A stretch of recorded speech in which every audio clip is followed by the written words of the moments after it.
সরকারের বিভিন্ন পদস্থ কর্মকর্তা ও ব্যক্তিদের নাম এবং ছবি ব্যবহার করে প্রথমে হোয়াটসঅ্যাপ অ্যাকাউন্ট খোলা, এরপরে সরকারের বিভিন্ন দপ্তর বা বিভিন্ন অফিস আদালতে সেই পরিচয়ে নিজেকে উপস্থাপিত করে অনৈতিক সুবিধা নেয়া এ যেন নিত্যকার খেলা ছিল ৪৪ বছর বয়স্ক আতিয়ার দর্জির কাছে। আপনি ঠিকই ধরেছেন, ফরিদপুরের ভাঙ্গা উপজেলার আজিমনগর ইউনিয়নের মৃত বাকি দর্জির পুত্র আতিয়ার দর্জির কথাই বলছি। কিন্তু বিধি বাম, হঠাৎ করে তার এই প্রতারণার বিষয়টি নজরে আসে সরকারি বিভিন্ন দপ্তরের। এক পর্যায়ে শাহবাগ থানায় একটি মামলা দায়ের করা হয়, আর এরপর থেকেই চলে খোঁজাখুঁজি। কিন্তু কোথাও যেন তার ট্রেস পাচ্ছিল না প্রশাসন অর্থাৎ পুলিশ কর্মকর্তারা। শেষ পর্যন্ত র্যাবের শরণাপন্ন হয় পুলিশের তদন্তকারী কর্মকর্তা। তবে র্যাবের চোখ ফাঁকি দিতে পারেনি এই আতিয়ার দর্জি। ফরিদপুর র্যাব ক্যাম্পের অধিনায়ক ফারহান মাহমুদ মোক্তাদা সাংবাদিক সম্মেলনে জানান, র্যাবের অভিযানে শেষ পর্যন্ত তাকে আটকা পড়তে হয়েছে, আর তার কাছ থেকে উদ্ধার করা হয়েছে একটি মাইক্রোবাস, 7টি মোবাইল, 5টি বিভিন্ন ব্যাংকের এটিএম কার্ড ও নগদ 8,900 টাকা। 18 জুলাই 2026 ফরিদপুর র্যাব ক্যাম্পে সাংবাদিক সম্মেলনে এ তথ্য জানিয়েছেন র্যাব 10 ফরিদপুর ক্যাম্পের company commander major Farhan Mahmud Moktada. চলুন কি বলেন ওই কর্মকর্তা, শুনে আসি। আতিয়ার দর্জি, বয়স 44, সরকারের বিভিন্ন উচ্চপদস্থ ব্যক্তিবর্গের পরিচয় ব্যবহার করে প্রতারণা করে আসছে।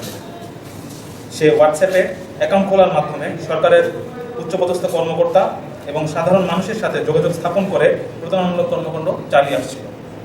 মামলার এজাহার সূত্রে জানা যায়, একটি প্রতারক চক্র সরকারের বিভিন্ন উচ্চপদস্থ ও গণ্যমান্য ব্যক্তিবর্গের ছবি ও নাম ব্যবহার করে মোবাইল নম্বরের মাধ্যমে ভুয়া হোয়াটসঅ্যাপ অ্যাকাউন্ট খোলে।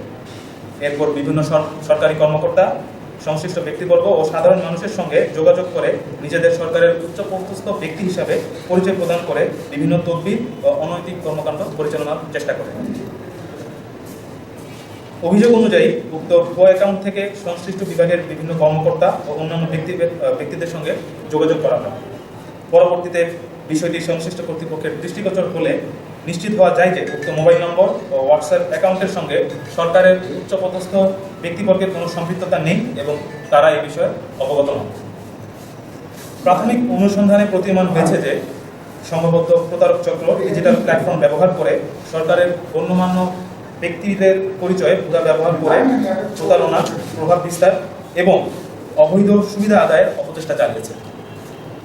এই ঘটনায় আইনগত ব্যবস্থার লক্ষ্যে ঢাকার শাহবাগ থানায় একটি মামলা রুজু করা হয়েছে।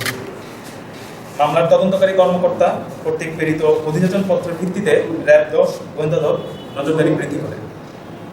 র্যাব 10 CPC 3 ফরিদপুর ক্যাম্পের একটি চৌকস আভিযানিক দল নজরদারি বৃদ্ধি ও তথ্য প্রযুক্তির সহায়তায় ফরিদপুর জেলার ভাঙ্গা থানাধীন আজিমনগর এলাকা থেকে অভিযান পরিচালনা করে গত 18 জুলাই রাত 12:50 ঘটিকায় প্রতারণার অভিযোগের সাথে জড়িত আসামি আতিয়ার দর্জি তাকে গ্রেপ্তার করতে সক্ষম হয়। এ সময় তার নিকট হতে প্রতারণার কাজে ব্যবহৃত 7টি মোবাইল ফোন, বিভিন্ন ব্যাংকের 5টি এটিএম কার্ড, নগদ অর্থ এবং একটি ব্যক্তিগত মাইক্রোবাস উদ্ধার করা হয়।